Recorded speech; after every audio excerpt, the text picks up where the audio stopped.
반갑습니다. 좀 쉬셨습니까? 전 요거 집었어요. 자,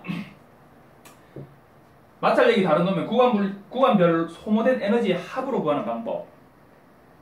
요게 2014년 2차 50점 2번 문제 3번 공식으로 역산한 후에 요 추락하면서 이동한 거리를 구해라. 요게 4번이고 그 다음에 5번으로 주어진 거예요. 구간별 소모된 에너지의 합으로 이 속도를 구하는 방법, 속도를 구해서 검산해봐라 였어요. 근데 여러분들 착각하실까봐 혹시나 싶어서 말하는데 11.9가 틀린 답입니다. 이거 아니에요. 이렇게 주어진 문제라면 11.9가 맞아요. 근데 우리 문제는 여기 D 장소, 구간 아니죠. D 장소에서 바위와의 충돌이 있었어요. 그게 문제야. 그게 문제야. 자, 봅시다. 에너지로 문제를 풀 때는 에너지에 대한 이해가 있으셔야 돼요. 자, 우리가 운동학에서 사용하는 에너지는 총 3가지가 있습니다. 운동 에너지가 있어요. 운동 에너지. 영어로 키네틱 에너지라고 해서 시험에서는 키네틱 에너지 이렇게 얘기를 했는데 제가 봤던 그 교재에서는 그래도 저는 또 익숙한 건 뭐냐면 에너지니까 에너지 기준으로 뒤에다가 얘는 어떤 에너지다를 붙여주는 게 더 익숙해요. 그래서 EK 소문자로 EK 이렇게 운동 에너지 EK 이렇게 표현 뭐 어떤 같은 표현입니다. 운동 에너지가 있고 위치 에너지가 있어요. 위치 에너지. 위치 에너지가 있는데 위치 에너지는 뭐 이거 뭐 따로 뭐 P라고 하는지는 모르겠는데 이거는 모르겠어요. 자, 이거는 EP라고 합니다. EP. 뭐 지위 뭐 이런 뜻인데 높이 뭐 위치 이런 뜻이에요. 포텐셜. 옛날에 차 포텐셜 포텐셜 이러시면 여러분들 네, 자. 포텐셜 에너지라고 해서 EP라고 합니다. 그리고 소모된 에너지가 있어요. 소모된 에너지. 즉, 일 혹은 일량이라고 합니다. 요거는 그냥 보통 그냥 E라고 하고요. 일이니까 일은 W로 표현합니다. 대문자 W 혹은 그 중량 W 요거하고 구분짓기 위해서 얘는 소문자로 쓰고 얘는 대문자로 쓰고 대문자로 써도 좀 헷갈린다 싶으면 위에 선 딱 긋고 이렇게 합니다. 일량 요렇게 3가지가 있습니다. 그 외에도 빛 에너지, 소리 에너지 뭐 등등등등등등 에너지는 많죠. 뭐 전기 에너지도 있고요.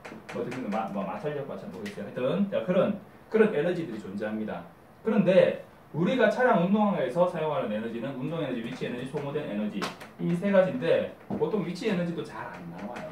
운동 에너지와 소모된 에너지를 가장 많이 씁니다. 그런데 소모된 에너지가 일량이다. 이게 무슨 소리냐? 정리해 드릴게요. 자, 보세요. 운동 에너지는 어떤 물체가 운동을 함으로써 가지는 에너지입니다. 가만히 서 있는 물체는 아무런 것도 할 수 없어요. 주먹인데 가만히 있죠. 나한테 위해를 가할 수도 없고 어떤 일을 할 수도 없어요. 근데 얘가 움직이면서 속도를 내가지고 빡 와서 부딪혀요. 방금 짝소리 들었죠. 아이고 아프라. 근데 뭐 아플 만큼은 아니에요. 자, 운동을 하면서 운동을 함으로써 에너지가 생기는 거죠. 운동 에너지. 네. 이해되시죠? 운동을 함으로써 생기는 에너지. 그럼 그 운동 에너지는 어떻게 하면 더 커질까요? 이게 주먹이 아니라 이따만한 쇠추였다. 텅 부딪혔다. 붕! 하겠죠? 질량이 크면 그 운동 에너지도 더 커지겠죠. 똑같은 속도로 움직인다 하더라도. 그러면 방금 답이 나왔잖아. 똑같은 질량이라 하더라도 빨리 오면 여기 진짜 자 속도가 빠르면 에너지가 더 커지겠죠. 운동 에너지는 2분의 1 mv 자승이라고 표현을 합니다.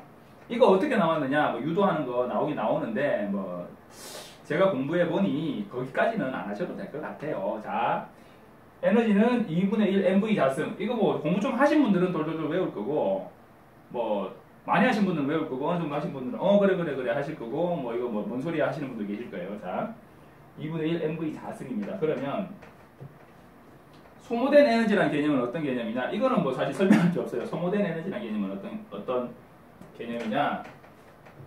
일이요, 일.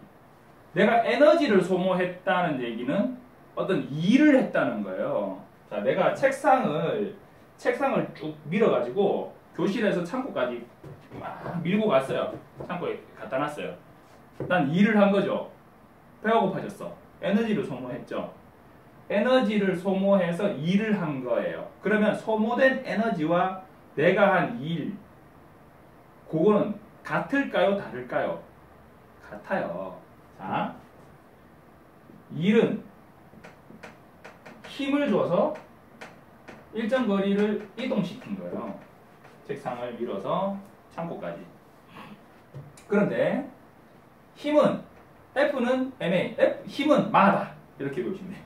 F는 ma잖아요. 그러면 질량 곱하기 가속도가 되죠. 곱하기 거리가 돼요. mad가 돼요. 자, A 가속도는 견인계수 곱하기 중력 가속도 FG잖아요.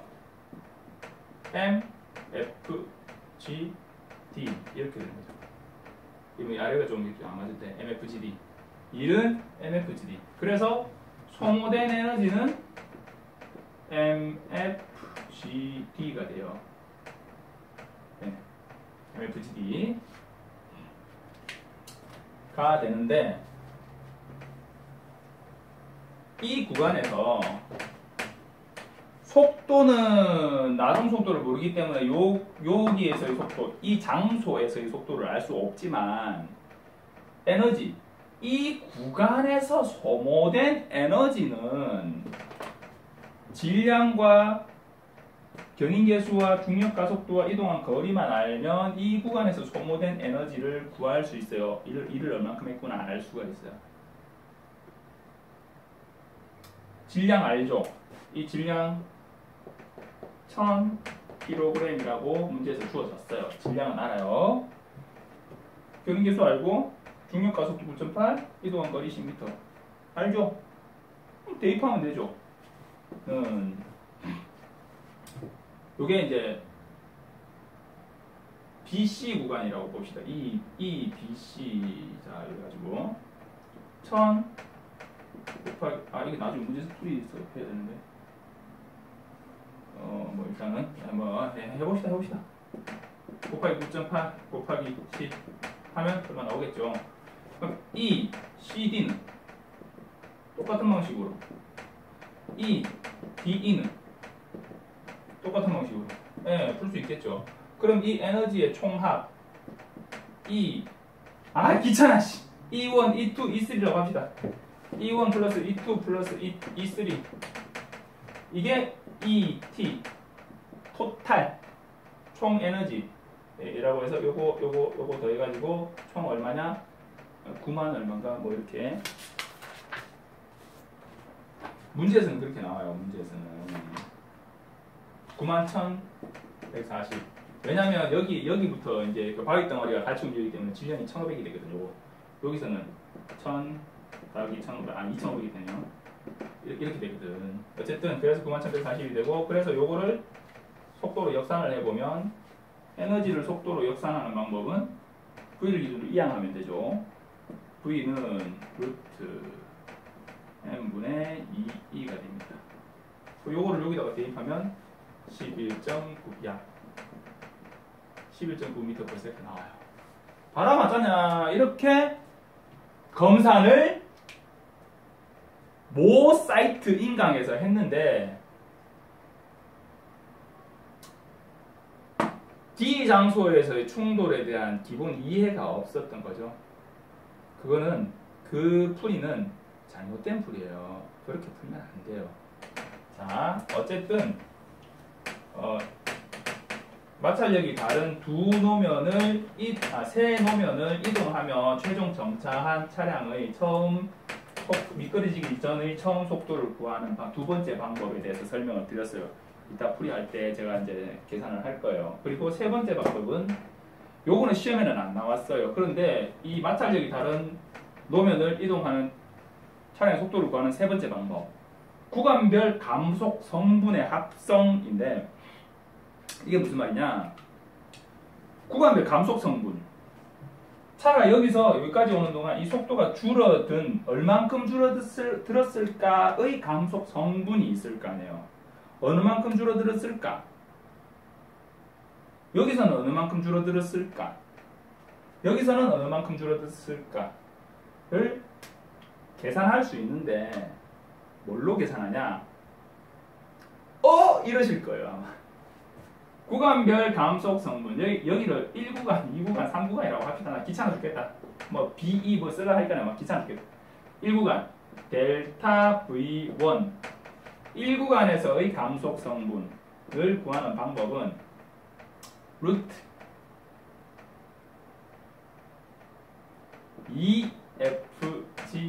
EFGD입니다. 이러실 건데 스키드마크 공식이죠. 스키드마크 공식. VI는 처음 속도 구하는 거죠. VI는 루트 VE 자승 마이너스 2AD에서 A가 감속이다라고 가정합시다. 감속이면 A가 마이너스 값이니까 요거를 마이너스 FG를 주면 FG가 되고 이 마이너스 플러스 되는 거죠. 자, 그런데 나중 속도가 빵이다라고 했을 때는 그냥 V는 EFGD가 되는 거죠. 요게 되는 거죠. 루트 EFGD. 여기서 자, 이 구간에서 속도의 감소가 있어서 속도의 감속 성분이 어느 만큼이냐를 계산을 딱 해가지고 여기서부터 여기까지 어느 만큼 감속했다 계산을 해보니까 그 감속한 그 속도 성분이 여기 속도야 그냥. 왜냐? 이 속도가 그 속도 성분을 다 감소시키고 여기서 정차한 거예요. 그래서 이 구간의 감속 성분을 구하는 게 이 공식이에요. 스키드마크 공식이에요. 그러면 여기에다가 이 공식을 대입시키면 어떻게 되냐면 나중에 속도가 얼마가 남았는지는 모르겠고 그건 난 모르겠고 빼버리고 나중에 속도가 얼마가 남았든 여기서는 처음 속도가 아니죠. 이렇게 되면 나중에 속도가 얼마가 남았든 줄어든 속도 성분은 요거다 라고 구할 수 있는 거예요. 그게 감속 성분이에요. 그런데 이 감속 성분은 벡터 값이라서 에너지는 스칼라예요. 크기만 있고 방향이 없어. 에너지는 스칼라예요. 소모된 에너지 1 이것도 스칼라예요. 크기만 있어요. 일 열심히 했어. 그러면 그거는 크기만 있는 거예요. 에너지는 스칼라예요. 그래서 더해요. 크기만 있으니까 10 더하기 10 더하기 10 이렇게 되는 거예요. 그런데 감속 성분은 벡터예요. 벡터 값이에요. 벡터 값이기 때문에 단순히 더하면 안 돼. 합성을 해야 돼요. 벡터의 합성은 어떻게 하냐? 이거 기억나시나 모르겠어요. 직각 삼각형 A, B, C.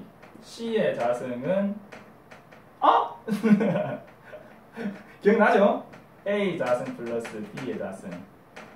그래서 C는 어떻게 돼요? 루트 A 자승 플러스 B의 자승. 이렇게. 요게 합성이에요. 합성인데 감속 성분은 합성을 해야 돼요. 자, V1은 요거예요. 자, 그럼 이걸 F1이라고 두고 A를 F2라고 두고 이걸 F3라고 두고 D1, D2, D3라고 합시다.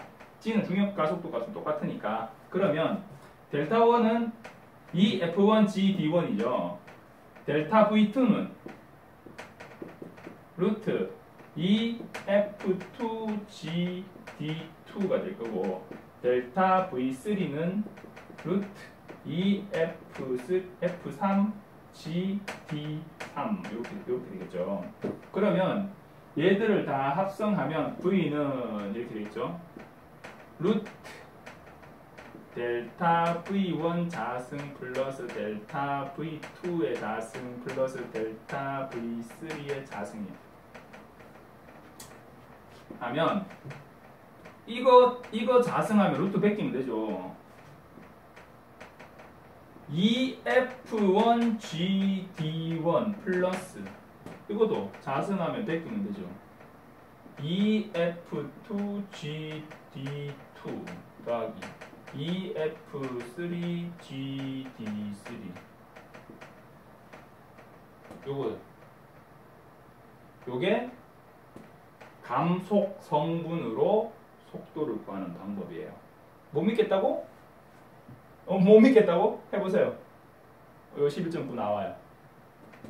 자, 는 땡땡 약 11.9m/s 나와요. 자, 마찰력이 다른 3개의 노면, 마찰력이 다른 3개든 4개든 2개든 노면을 이동하여 최종 정차한 차량의 처음 속도를 구하는 3가지 방법이 있다 설명드렸어요. 그 중에 2014년 2차 50.2번 문제에서는 1번 공식으로 계산해라 역산하는 거. 요게 하나, 둘, 셋, 3번. 1번, 2번, 3번. 그리고 4번은 이거 거리 구해라. 날아간 거리. 그리고 5번은 에너지 각각 구간별 에너지 구하고 에너지 총합을 구하고 그리고 그 에너지 총합으로 속도를 역산해가지고 검산해라. 요까지. 그래가지고 1, 2, 3, 4, 5번 문제를 줬고 구간별 감속 성분의 합성에 대해서는 따로 언급이 없었어요. 그런데 이렇게 3가지 방법으로 푸는 방법이 있다 라고 제가 말씀드렸어요. 이러한 부분에 대한 기본 이해가 있으면 문제를 푸는데 아 이건 이렇게 풀어야 되겠구나 라는 부분이 딱 떠오르겠죠.